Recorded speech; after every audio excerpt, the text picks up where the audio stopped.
আসসালামু আলাইকুম। কাকুন কেয়ারেস রান্নাঘরে আপনাদের সবাইকে স্বাগতম। আশা করি আপনারা সবাই ভালো আছেন, সুস্থ আছেন। আমরাও ভালো আছি আলহামদুলিল্লাহ।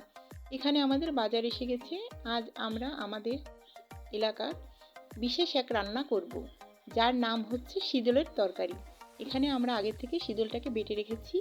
আর শীদল রান্না করতে যাবতীয় যা মশলা লাগছে, পেঁয়াজ, কাঁচামরিচ, রসুন, আদা, গরম মশলা সব কিছু আমরা আগে থেকে রেডি করে রেখেছি। আমরা আগে মাছগুলোকে ভালো করে ভেজে নিচ্ছি। মাছগুলো ভালো করে ভাজার পরে আমরা কড়াইতে তেল দিয়ে পেঁয়াজ, কাঁচামরিচ, রসুন এগুলো ভালো করে ভেজে নিব। এগুলো ভালো করে ভাজার পরে আমরা শীদলটাকে এর ভিতরে ঢেলে দিব।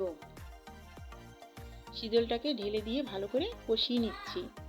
ভালো করে কষানোর পরে আমরা মাছটাকে ঢেলে দিব। মাছটা ঢেলে দিয়ে ভালো করে কষাতে কষাতে আমরা এর ভিতরে টমেটো কেটে টমেটোর সালাদ করে খাচ্ছি। তারপর আমাদের রান্না শেষ। সবাই ভালো থাকবেন, সুস্থ থাকবেন।